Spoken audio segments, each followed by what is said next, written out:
série de mensagem, Gente como a Gente. E a ideia é estudar a vida do apóstolo Pedro e mostrar para você que Pedro era gente como a gente. Pedro errou, Pedro vacilou, Pedro acertou, fez coisas que eu e você fazemos. E você vai se surpreender vendo alguns episódios da vida de Pedro, em que ele mostra a real humanidade dele. Ele era tão humano quanto eu e você. Porque a gente olha para os personagens da Bíblia e a gente pensa assim, são os caras, né? Esses caras eram os caras de fé, poderosos. Nada, gente. Era gente como a gente, cheios de falhas, cheios de erros, cheios de fraquezas, de vícios, debilidades. E esses homens andaram com Jesus e aprenderam coisas lindas e podem nos ensinar muito. Dizem assim, olha, inteligência é aprender com os próprios erros.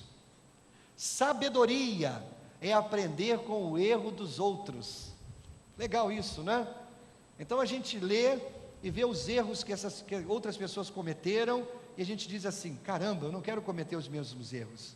Eu vou cometer alguns novos, né? Mas os mesmos não. Isso é sabedoria, porque a gente não tem tempo para experimentar tudo na vida. Não tem tempo, a vida é curta demais. Então tem gente que já veio atrás da gente, já veio antes da gente e errou na nossa frente, para que eu não precise errar. Então a gente está vendo como Pedro pisou na bola várias vezes, para que a gente não pise mesmo, né? Para que a gente não pise nas mesmas bolas que ele pisou. Se a gente vai errar, pelo menos sejamos criativos, né? Com erros novos, ok? Então essa é a ideia do Gente como a Gente. Hoje o tema, um milagre à meia-noite. Era tarde da noite. Jesus estava com seus discípulos mais chegados, Pedro, Tiago e João, num jardim chamado Getsêmani. Jesus chamou os seus discípulos para a oração. E embora tenha sido convite do Senhor orar, os discípulos estavam muito cansados e eles adormeceram. E o Senhor se afastou um pouco mais e orava, mas havia um clima estranho. Havia um clima pesado no ar. Aquela noite era uma noite diferente. O Senhor exortou os seus discípulos, pelo menos uma hora, orem comigo, e voltou ao seu cantinho de oração. A Bíblia diz que a sua angústia era tão profunda, que o seu suor se transformou em grandes gotas de sangue, ele transpirou sangue, tal era a sua angústia. Por que Jesus estava angustiado? Porque ele sabia o que aconteceria nas próximas 12 horas, ele seria preso, ele seria injustamente julgado, ele seria condenado, finalmente ele iria passar pelos horrores da cruz, até que morresse, crucificado. Essa é a grande cena. Jesus percebe a aproximação dos soldados romanos que vêm para prendê-lo, ele acorda os seus discípulos antecipando a chegada dos soldados, e quando os soldados romanos chegam, Judas os vem guiando, e com um beijo Judas indica quem é Jesus na escuridão daquele jardim. Os soldados então se avançam para prender Jesus, e Pedro, o discípulo mais afoito, lança mão da sua espada e fere a orelha, corta fora a orelha do servo do sumo sacerdote, um homem chamado Malco, que estava ali por ordem do sumo sacerdote, que tinha grande interesse na prisão de Jesus. Agora você imagina a cena caótica. Jesus e os seus discípulos, os soldados romanos, estão ali para prender Jesus, e Pedro então provoca esse tumulto, tirando a espada, sacando a espada e violentamente golpeando a orelha de Malco. Por que Pedro faz isso? Você vai entender. Mas a sensação que Pedro tem é que tudo está perdido. Ele tem a sensação de que naquele momento em que Jesus fosse preso, todos os sonhos, todos os projetos, todas as coisas que Jesus fez e ensinou, todos os milagres, estariam perdidos. A ideia do sermão nessa noite é tentar responder essa pergunta: como um seguidor de Jesus reage quando tudo está perdido? Como um seguidor de Jesus Cristo reage quando tudo está perdido?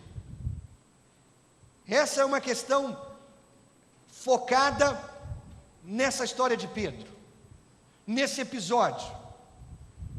Como você reage quando na segunda-feira você chega ao seu escritório e antes de sentar à mesa o seu gerente chama você à sala dele e o gerente diz: olha, a empresa entrou num processo aí estranho e a gente está precisando cortar gente, e infelizmente você não faz mais parte da equipe. E aí você pensa: meu Deus, logo agora que eu fiz aquela dívida e eu planejei pagar com o meu salário e agora eu estou desempregado. Como você reage quando tudo está perdido? Quando você chega no consultório do médico e o médico, depois de alguns exames de rotina, o médico vê apenas um pequeno detalhe, ele diz: olha, não deve ser nada, mas vamos fazer um exame mais aprofundado, e você faz o exame mais aprofundado, e o médico agora tem um resultado nas mãos, e ele olha para você e diz assim: infelizmente é câncer. O que você faz quando tudo está perdido? Essa é a questão. Lucas capítulo 22 dá conta dessa história, a partir do versículo 49. Ao verem o que ia acontecer, os que estavam com Jesus lhe disseram: Senhor, atacaremos com espadas.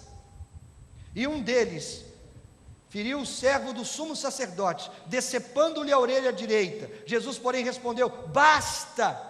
E tocando na orelha do homem, ele o curou. Irmãos, essa história, esse episódio, ele é tão importante na Bíblia, que os 4 evangelistas, Mateus, Marcos, Lucas e João, relatam essa história. Eles acharam tão importante colocar essa história na Bíblia, que os 4 fazem isso. E eu creio que está lá para nos responder essa pergunta: como um seguidor de Jesus Cristo reage quando tudo está perdido? Eu quero propor algumas respostas, e a primeira resposta é essa: recusando ceder à raiva. Ceder à raiva. Irmãos, nós podemos entender o desejo de luta de Pedro. Você sabe, Pedro cresceu numa nação que era dominada por outra nação. Os judeus da época em que Jesus nasceu estavam debaixo do domínio do Império Romano. Eles não eram um povo livre. Na verdade, era um povo oprimido pelo Império Romano. E aí eu penso, Pedro nasceu nesse contexto, e Pedro deve ter visto várias e várias vezes seus vizinhos sendo injustiçados, seus amigos sendo injustiçados, sua família sendo humilhada pelos soldados romanos, pelos opressores romanos. Com certeza no coração desse homem havia um desejo, ainda que velado, mas havia um desejo de basta, chega. E ele olha para Jesus e ele acredita: Jesus é uma liderança que pode nos conduzir à liberdade do Império Romano. Jesus é um líder que pode de fato implantar o reino judeu novamente. É hora de lutar. Tudo nessa história faz sentido, irmãos. Dificilmente nós podemos culpar os discípulos por pensar: é hora de lutar. E claro, nós não esperaríamos nada menos de Pedro. Pedro, o líder impulsivo, temperamental. Geralmente Pedro agia primeiro, pensava depois. Mas veja o que a palavra de Deus diz lá em Tiago 1, 19 e 20. Meus amados irmãos, tenham isto em mente: sejam todos prontos para ouvir, tardios para falar e tardios para irar-se, pois a ira do homem não produz a justiça de Deus. Acredite, querido, a sua raiva e a justiça de Deus geralmente se movem em direções opostas. Quando você perceber que está ficando bravo, você deve fazer uma pergunta: eu tenho medo de quê? Quando você começar a se irar, quando você começar a ficar bravo, faça essa pergunta: eu tenho medo de quê? Porque a maior parte da nossa raiva se origina no medo. E a maior parte do nosso medo vem da percepção de que nós estamos perdendo o controle de alguma coisa. É só um pequeno passo do medo até a raiva impulsiva, e da raiva impulsiva para colocar tudo a perder. Quantas e quantas vezes, numa situação extrema, você abriu a boca, você falou alguma coisa em que você pensou depois: puxa vida, eu não devia ter falado aquilo. Quantas vezes nós agimos tão impulsivamente, conduzidos pela raiva, ou conduzidos pelo desejo de fazer alguma coisa, e a gente faz alguma coisa e mete os pés pelas mãos. Querido, quando tudo estiver perdido, quando você se sentir numa situação de beco sem saída, não ceda à raiva. Controle o seu impulso de colocar para fora. Quantas vezes eu já ouvi gente dizendo isso: pastor, se eu não colocar para fora, eu vou explodir. Mas coloca para fora na hora errada, coloca para fora sobre a pessoa errada, coloca para fora da maneira errada e explode com o outro. E explode a situação. Veja, Pedro agiu de maneira impulsiva, porque ele estava cheio de raiva. Domine o seu temperamento. Domine o seu temperamento. E quantas pessoas dizem assim: ah, pastor, mas o senhor não conhece a minha família. Toda a minha família é família de gente. Aliás, eu tive na casa de uma turma da minha célula, e eu ouvi isso deles dizendo, né? Pastor, a minha família não é pavio curto não, a minha família é sem pavio. Sem pavio, né? E é claro que pessoas assim estão tão propensas a explodir e piorar as situações. Quando você sentir que tudo está perdido, querido, não ceda à raiva. Como nós reagimos quando tudo está perdido? Segunda dica que esse texto nos traz: escolhendo perder ao invés de ganhar pela força bruta. Agora, perder não é uma ideia popular hoje em dia, não é verdade? Por quê? Porque nós fomos criados para conquistar, nós fomos criados para os pódios, nós fomos criados para os troféus. Um troféu me cai muito bem. Nós fomos criados para as medalhas, né? Carregar as medalhas de campeão no peito. Aliás, eu vi alguém aí com a medalha do Vasco pendurada, né? Cadê o Badaró, né? Vascaíno, com a medalha pendurada aí. Por quê? Porque nós fomos criados numa cultura em que vencer é importante demais. Vencer é o importante. Vencer é a grande meta. E eu tenho certeza que você está aí balançando a cabeça dizendo: é isso mesmo, pastor. Qual a opção? Qual a opção? Queridos, eu lembro do Rubens Barrichello, corredor de Fórmula 1, da escuderia Ferrari, quando ele e Schumacher eram da mesma escuderia. Ele vinha ganhando aquela corrida, ele estava em primeiro lugar, era a última volta, ele ia ganhar a corrida. O Schumacher, ele estava muito bem no campeonato. E aí, na última volta, o Rubens recebe uma chamada do rádio, era a sua equipe falando lá do posto de comando e dizendo: deixe o Schumacher passar. E na última volta, na reta final, ele tira o pé e deixa o seu companheiro de escuderia vencer a corrida que ele tinha toda a condição de vencer. Nunca mais isso vai sair do currículo do Barrichello, nunca mais. As pessoas lembram disso. Isso entrou para a biografia dele. Ele escolheu perder. Perder não é popular. E é isso justamente que os seguidores de Jesus às vezes são chamados para fazer.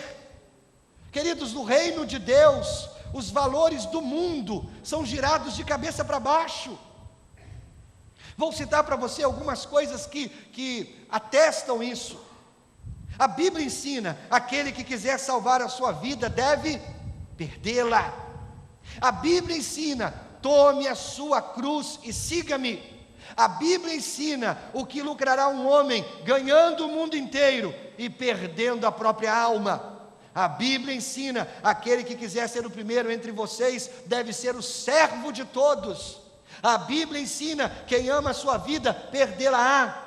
A Bíblia ensina: quem perde a sua vida, salvá-la-á. Às vezes, querido, quando você seguir a Jesus, você tem que perder a fim de ganhar.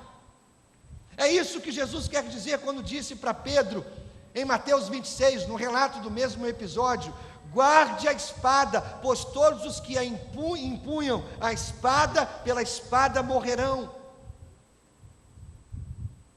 Agora, nós somos criados para a vitória, nós somos criados para os pódios. Nós não queremos abrir mão, nós não queremos renunciar, nós não queremos perder nunca.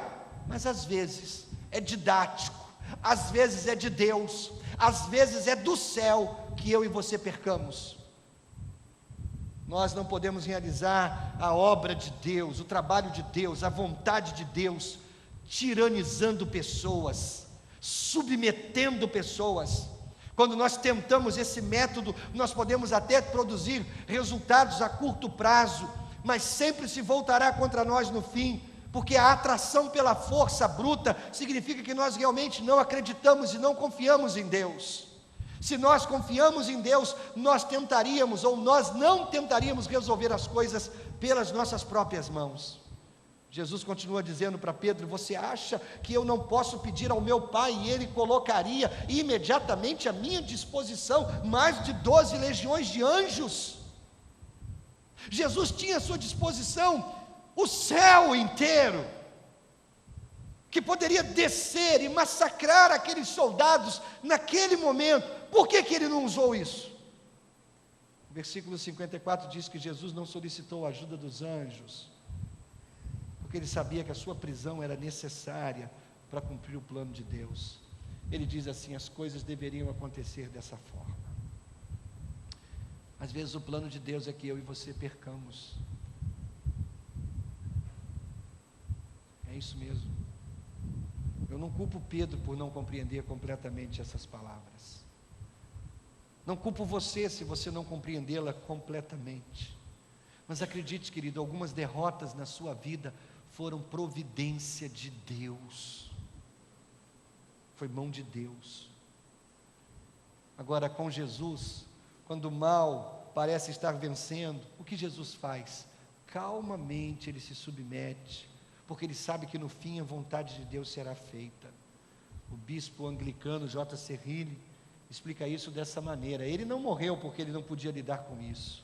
Ele não sofreu porque não podia escapar. Diz o texto: nem todos os soldados do exército de Pilatos poderiam levá-lo se ele não estivesse disposto a ser preso.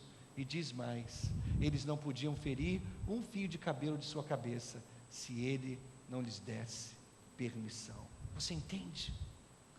Um velho hino nos lembra que às vezes nós devemos aprender a perder com Deus. Perder com Deus. Porque, queridos, é na perda do nosso poder, é na perda do nosso significado, é na perda do nosso lugar nas luzes, é na perda da nossa fama, às vezes da nossa fortuna, é na perda de tudo que muitas vezes achamos desejável, especialmente é na perda da nossa reputação no mundo, e desistir de tudo aquilo, é na nossa perda com Deus, que nós conquistamos para nós uma bênção que o mundo não pode igualar, nem entender. Porque, queridos, quando nós perdemos com Deus aqui nessa terra, nós ganhamos algo eterno no céu, que não pode ser perdido, nem tirado de nós, por nada nesse universo. Quando nós perdemos com Deus, sabendo que estamos no centro da vontade de Deus, sabendo que aquela derrota é plano de Deus para a nossa vida, queridos, nós estamos bem, acredite. Algumas vitórias não são para você. Algumas vitórias se transformam em maldição na vida de algumas pessoas. Algumas pessoas simplesmente não podem ganhar mais no trabalho, não podem ser mais bem remuneradas no trabalho, porque o dinheiro as escravizaria. Você entende isso? Já vi tantas pessoas orarem: Deus me abençoa, e Deus abençoa, e as pessoas transformam a bênção em maldição, usam mal, investem mal. e transformam a bênção em maldição. Muitas vezes, queridos, a bênção de Deus para a nossa vida é não nos dar aquilo que queremos. Muitas vezes Deus vai fazer com que a gente perca, justamente porque a derrota para nós será melhor do que a vitória. Então, quando tudo estiver perdido, acredite, às vezes perder é bom. Mais ainda, como um seguidor de Jesus reage quando tudo está perdido? Confiando completamente no poder supremo de Jesus, ao invés de sua própria força. Sabe, às vezes nós temos que deixar ir, mas isso é difícil para a maior parte de nós. Deixar ir não significa exatamente desistir, não. Deixar ir não quer dizer sentar passivamente enquanto o mundo debocha da gente, enquanto o mundo se aproveita de nós. Não. Deixar ir significa desistir do direito de estar sempre no controle. Deixar ir significa admitir que você não é chamado para todos os pódios. Deixar ir significa que você escolhe não manipular os outros. Deixar ir significa que você não tem todas as respostas para todas as perguntas da vida. Deixar ir significa render suas emoções frenéticas a Deus. Deixar ir significa que você renuncia sua posição de chefe supremo do universo e deixa Deus ser Deus na sua vida. Deus podia ter feito as coisas diferentes na vida de Jesus? Claro que sim. Mas Isaías 53, versículo 10 diz que foi da vontade do Senhor esmagá-lo e fazê-lo sofrer. Jesus tinha que morrer. Era plano de Deus. Pondere sobre essa declaração por um momento e você vai entender por que Jesus não se defendeu. Ele sabia qual era a vontade de Deus. E ainda que a vontade de Deus fosse esmagá-lo e fazê-lo sofrer, ele entendia que era melhor se submeter à vontade de Deus do que tomar as coisas pelas suas próprias mãos e reagir de maneira intempestuosa. Querido, a sexta-feira santa sempre vem antes do domingo de Páscoa. Não existe nenhuma ressurreição sem uma crucificação. Não existe nenhum atalho para a estrada da glória. O ataque selvagem de Pedro, motivado sem dúvida alguma por amor. Pedro amava Jesus, eu tenho certeza disso. Então, desesperado, ele puxa da sua espada. Mas esse ataque selvagem significa que ele não entendia porque Jesus tinha que morrer, e por isso ele usou a espada para proteger o Filho de Deus. Mas Jesus entendia, é plano de Deus, é vontade de Deus, e eu vou me submeter a ela, ainda que seja doloroso para mim. Eu quero que Deus cumpra a sua vontade na minha vida. Quando tudo estiver perdido, mantenha isso em mente. Eu quero a vontade de Deus. Se for me esmagar, se for me fazer sofrer, eu quero a vontade de Deus. Finalmente, quando a gente está num beco sem saída, quando a gente percebe que tudo está perdido, como nós reagimos? Quarto e último, estendendo o amor curativo de Jesus àqueles que nos feriram.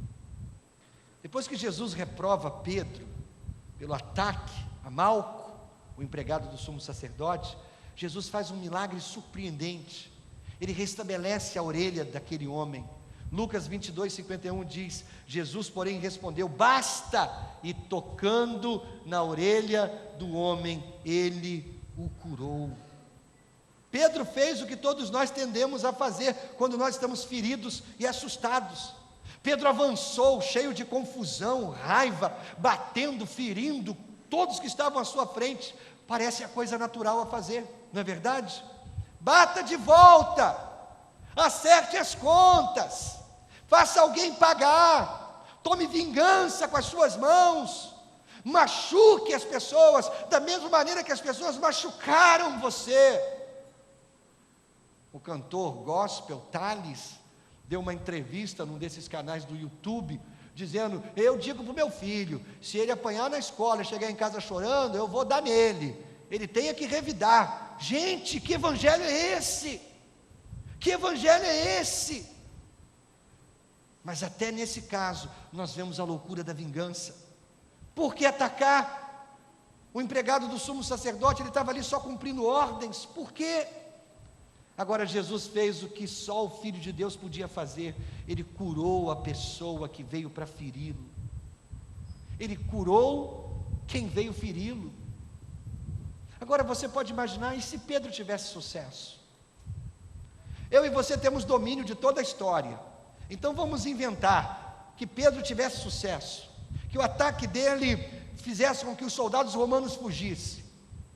Os soldados fogem para um lado, no meio da escuridão daquele jardim, daquela noite, e Jesus e os seus discípulos fogem para outro. Jesus não é preso, Jesus não é julgado, Jesus não é condenado, ele não morre na cruz, ele não cumpre a vontade de Deus, não tem plano de salvação para a humanidade.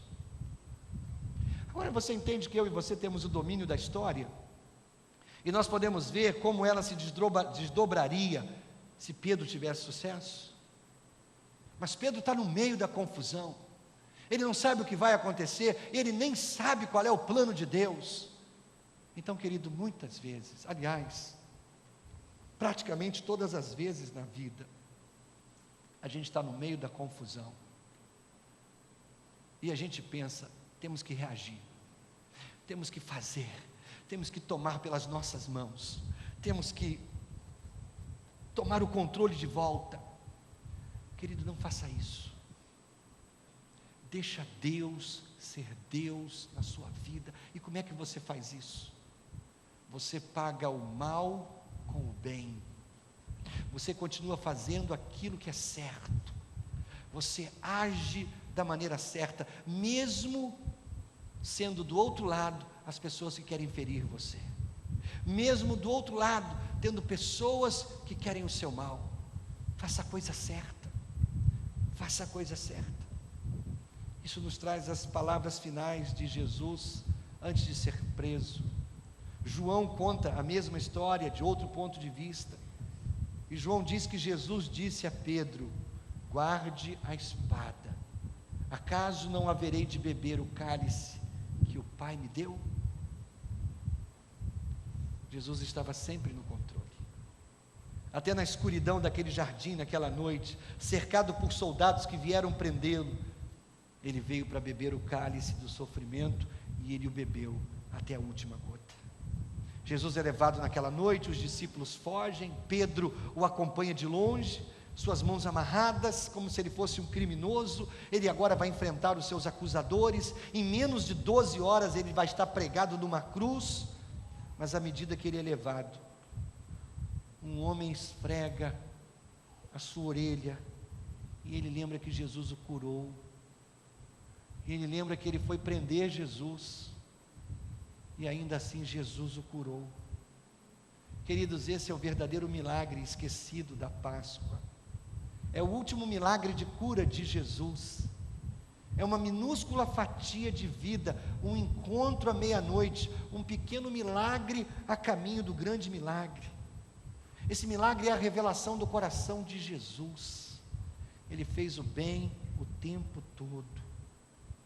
Nessa pequena história nós vemos como Jesus trata os seus inimigos. Quando eles vieram contra ele, ele não resiste. Quando eles são feridos, ele os cura. Ele recebe os ataques dos seus algozes, e em seguida ele é levado para morrer por muitos homens. Ele não vai usar o seu poder divino para escapar dos seus opressores, não. Ele só usa o seu poder para curar e abençoar as pessoas. Que Jesus é esse? Que amor é esse? Que Deus é esse? Nós estamos tão longe de sermos o que o Senhor quer que sejamos. E Jesus veio a esse mundo, se transformou em homem, para que eu e você aprendamos como devemos viver essa vida.